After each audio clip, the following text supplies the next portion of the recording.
Hello students, आज के इस पार्ट में हम लोग रूल नंबर 8, 9, 10 एंड 11 सिर्फ 4 रूल्स को और पढ़ेंगे। लास्ट वीडियो में भी हमने 4 रूल्स को ही सिर्फ पढ़ा था। जानबूझ करके मैं ये छोटे छोटे सेगमेंट्स लेकर चल रहा हूँ ताकि आप जो भी रूल्स पढ़ें उनको क्लियर करते चलें, उनको मेमोराइज करते चलें। किसी भी बोर्ड एग्ज़ाम में और किसी भी तरह की कोई भी कॉम्पिटिटिव एग्ज़ाम अगर आप लेते हैं तो उनमें इन सारे रूल्स का बहुत ज़्यादा महत्व है। ये निगेटिव के जनरल रूल्स नहीं हैं, ये निगेटिव के इन्वर्स रूल्स हैं, यानी ऐसे रूल्स जिनमें टेंसेस का यूज़ ना के बराबर होगा और सिर्फ शब्दों को रिप्लेस करके हम लोग इनको निगेटिव में ट्रांसफॉर्म कर सकते। Rule number 8, opposite words.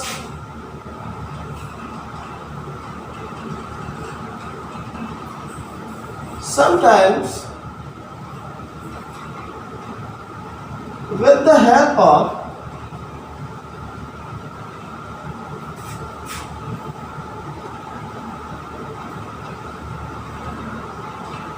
opposite words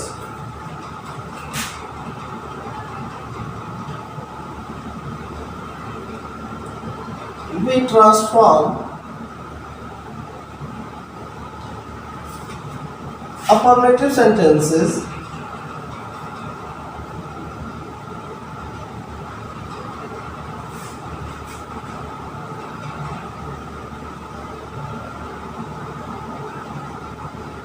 into negative sentences.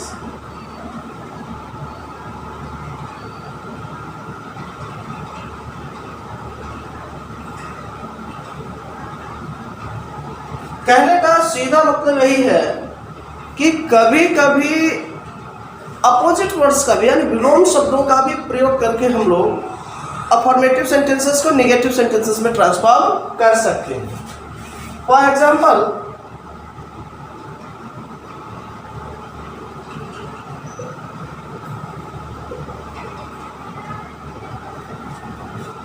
अब देखिए यहाँ पर पहला काम, हमें ऐसे शब्दों का ऐसे सेंटेंसेस लेने आएंगे जिनके अपोजिट्स अवेलेबल हो, ठीक है ना।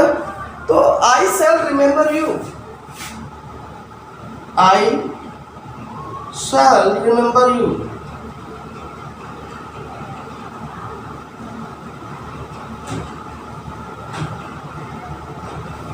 आई शैल रिमेंबर यानी मैं तुम्हें याद रखूंगा। तो अब इसे निगेटिव अगर हम लोग ट्रांसफॉर्म करना चाहें तो इस तरह से भी कर सकते थे कि आई शैल नॉट रिमेंबर यू, यानी मैं तुम्हें याद नहीं रखूंगा। लेकिन अगर हमें सेंस को नहीं बदलना हो, कहने का मतलब मैं तुम्हें याद रखूंगा, तो निगेटिव में भी मुझे यही बोलना है कि मैं तुम्हें याद रखूंगा। तो जब सेंस को चेंज ना करना हो तो वहाँ पर हमें निगेटिव बनाते समय अपोजिट वर्ड्स का यूज कर लेना चाहिए। तो यहाँ क्या होगा, आई शैल नॉट रिमेंबर का अपोजिट हो जाएगा forget you. I shall not forget you यानी मैं तुम्हें नहीं भूलूंगा। रूल नंबर 9,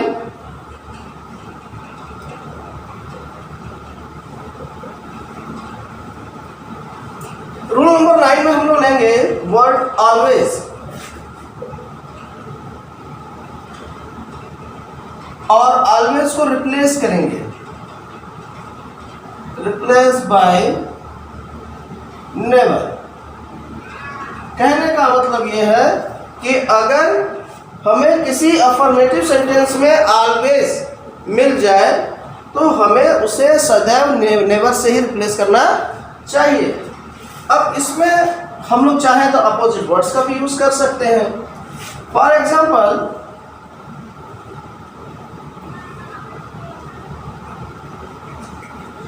अफर्मेटिव सेंटेंस में अगर हम लोग लें तो Radha always attends the class, यानी राधा जो है वो हमेशा ही अपनी क्लास को अटेंड करती है। तो अब यहाँ पर हम लोग इसे नेगेटिव में ट्रांसफॉर्म करेंगे। ऑलवेज को रिप्लेस करना है नेवर से। अब हम लोग चाहें तो बोल सकते हैं कि Radha always attends the class, यानी राधा हमेशा ही अपनी कक्षा में उपस्थित रहती है। तो यहाँ इसका निगेटिव क्या हो जाएगा, Radha never attends the class. ये कहना उचित नहीं होगा, क्योंकि जो बच्ची अगर पर डे क्लास में अटेंड रह रही है तो उसको हम लोग कहते हैं कि नहीं वो नहीं रहेगी। तो यहाँ हमको जब रिप्लेसिंग का रूल देखना होता है तो वहाँ ऐसे शब्दों का यूज़ करना होता है कि जहाँ उसका सेंस न चेंज हो। तो यहाँ हम लोग क्या करेंगे, राधा नेवर, अब अटेंड्स है तो अटेंड्स का अपोजिट वर्ड लेंगे, इस रूल को भी अप्लाई करते हैं इस पर, मिसेस द क्लास। कहने का सीधा मतलब यह हो गया कि राधा अपनी कक्षा को कभी भी छोड़ती नहीं है, वो हमेशा ही उसमें उपस्थित रहती है। स्क्रीनशॉट लेकर के नोट कर लीजिए या वीडियो को पॉज करके नोट कर सकते हैं आप लोग। चलिए next rule, rule 10।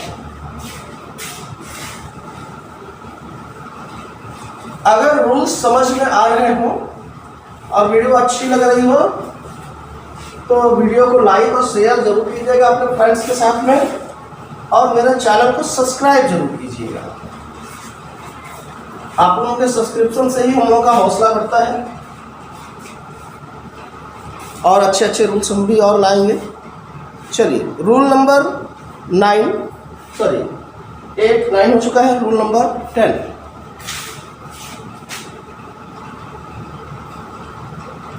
Rule 10,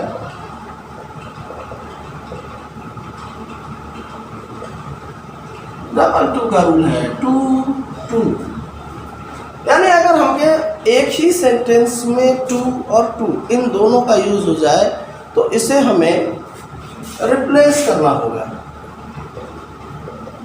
replaced by, अब यहां देखिए फर्स्ट 2 सेकंड 2 दोनों है, तो पहले के लिए सो का यूज करेंगे, ठीक ना,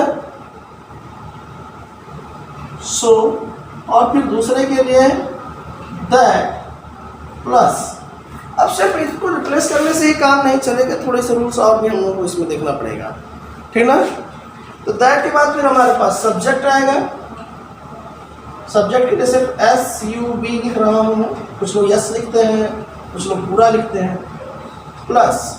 अब देखिए हमारे पास सेंटेंसेस क्या होते हैं, एक प्रेजेंट टेंस का होता है, एक पास्ट टेंस का होता है और एक फ्यूचर टेंस का होता है, ठीक है।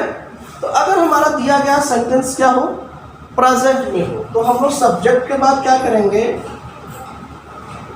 कैन नॉट कह सकते हैं या कांट कह सकते हैं। शॉर्ट फॉर्म में कांट कहेंगे और लॉन्ग अपना जो नॉर्मल फॉर्म होता है उसमें कैन नॉट कहेंगे। ये किसके लिए है, प्रेजेंट टेंस। अगर कोई सेंटेंस प्रेजेंट टेंस का है तो हम लोग कांट का यूज करेंगे, अगर कोई सेंटेंस पास्ट का है तो वहां हम लोग कुडेंट का यूज करेंगे।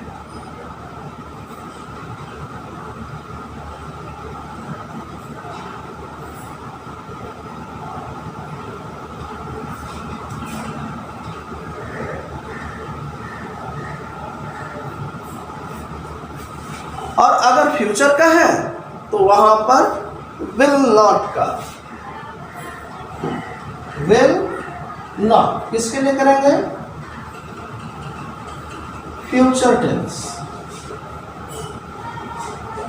क्लियर है। एग्जाम्पल ले लिया जाए, for example E and G, ये EG, इस चीज को नोट कर लीजिएगा। EG इसमें लिखते हैं, EG का फुल फॉर्म अगर देखा जाए तो होता है फॉर एग्जाम्पल, ठीक है।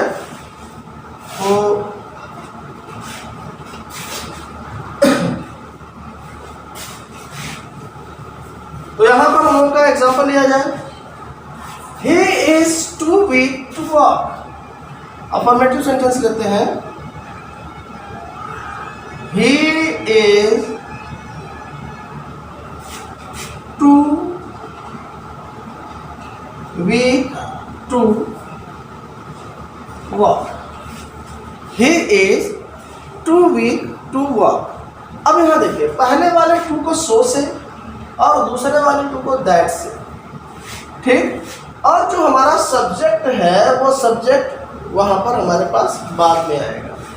तो यहाँ देखिए, नेगेटिव इसका देखते हैं हम लोग, ही इज यानी कि प्रेजेंट टेंस है, तो ही इज, ठीक ना, सो वीक दैट, सब्जेक्ट हमारा ही था तो ही आएगा, क्योंकि प्रोनाउन है तो प्रोनाउन का यूज करेंगे। अगर कोई नाउन होता तो नाउन की जगह पर भी हम लोग प्रोनाउन का यूज करते। तो he is so weak that he cannot कहे या कांट कहे, can't walk. He is so weak that he can't walk. Clear है? यहाँ पर देखिए, ये प्रोनाउन था हमारे पास, सब्जेक्ट जो है वो एक प्रोनाउन है, तो यहाँ पर बाद में भी तो प्रोनाउन का ही यूज करना था।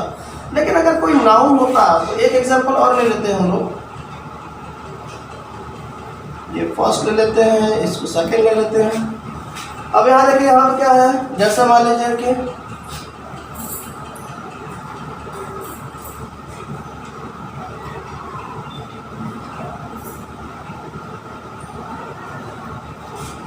यहाँ पर इसकी कैपेबिलिटी से रिलेटेड होते हैं, तो इसी सेंटेंस को ले लेते हैं किसी के नाम पर। जैसे मान लीजिए, Sohan is too weak to walk. तो अब यहाँ पर सोहन, इसकी नेगेटिव अगर हम लोग ट्रांसफॉर्म करेंगे तो सब्जेक्ट तो सोहन ही रहेंगे। सोहन इज सो वीक, इस टू की जगह पर आएगा दैट। अब यहाँ सोहन है, नाम है, लेकिन फिर भी यहाँ हम लोग नाउन को नहीं ला सकते, हमें इसका प्रोनाउन, अगर मेल है तो ही, फीमेल होता तो, ठीक है, फीमेल अगर होती तो सी या हर, यहाँ पर सी जाएगा। यहाँ पर सोहन है तो इनके लिए ही आएगा, दैट ही कांट वॉक। इसके बाद हम लोग आते हैं रूल नंबर अपने 11 पर। ये आज का हम लोग का लास्ट रूल होगा, ठीक है।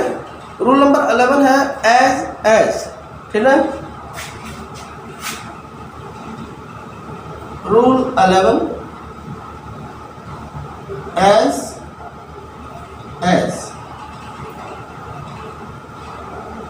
Replaced by. अब देखिए, अगर किसी सेंटेंस में हमें एज दिखाई दी जाए तो उसे हमें नॉट लेस और देन से रिप्लेस करना होगा, ठीक है ना।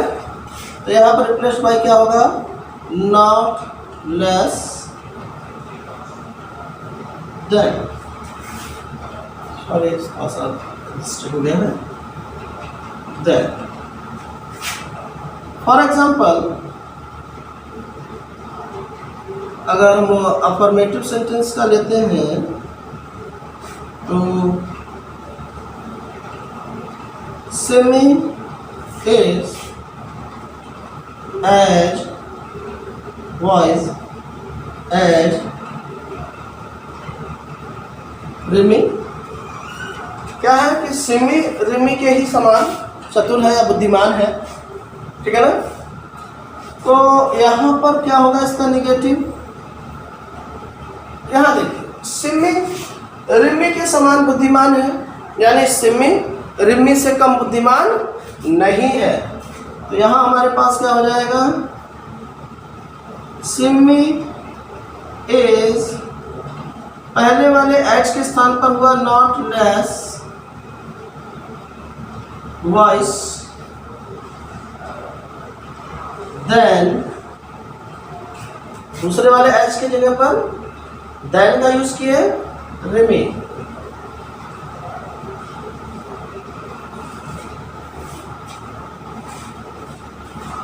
अगर आपको रूल्स समझ में आ रहे हैं और वीडियो पसंद आ रही है तो लाइक शेयर जरूर बनता है, और प्लस चैनल को सब्सक्राइब जरूर कीजिएगा। Thank you students. Next video में आगे के 4 रूल्स और होंगे। अभी हम लोग नेगेटिव का जो सेगमेंट है वो थोड़ा सा है, अभी उसमें रूल्स बाकी हैं, उनको कंप्लीट करने के बाद अदर टॉपिक्स पर चलेंगे। Thank you students.